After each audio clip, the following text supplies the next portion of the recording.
Breaking overnight, a new round of deadly attacks on alleged drug boats, and it is fueling the tensions between the United States and Venezuela. Southern Command releasing this video of 3 new strikes in the Eastern Pacific, killing 8 people. NewsNation's Tom Dempsey has more for us from the White House. He's live there now. Good morning, Tom. What more do we know about these new strikes?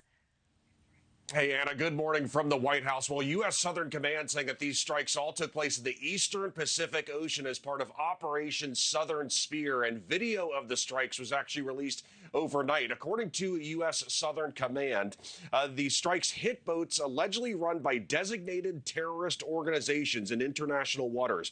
Southcom also saying U.S. intelligence confirms the people on board took part in drug trafficking on known trafficking routes. In total, the strikes killed 8 people. So far, the U.S. has killed at least 95 people on suspected drug boats out of Venezuela since the strikes started earlier this year. And inside the Oval Office on Monday, President Trump defended the ongoing military campaign.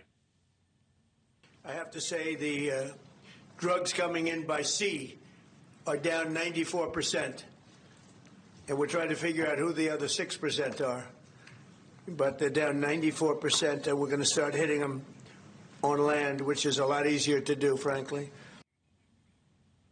Lawmakers, even some Republicans, continue to demand more information about the campaign, though, including about a follow-up attack on survivors from a strike in September, which some believe may have violated international law. And we will know, too, later this morning, Anna, here at the in D.C., the Secretary of War Pete Hegseth and Secretary of State Marco Rubio will be meeting face-to-face with the full Senate and the full House for briefings dealing with this ongoing military campaign in Latin America. Anna? All right, and Tom, what action are some in Congress trying to take right now to possibly rein in operations in the Caribbean?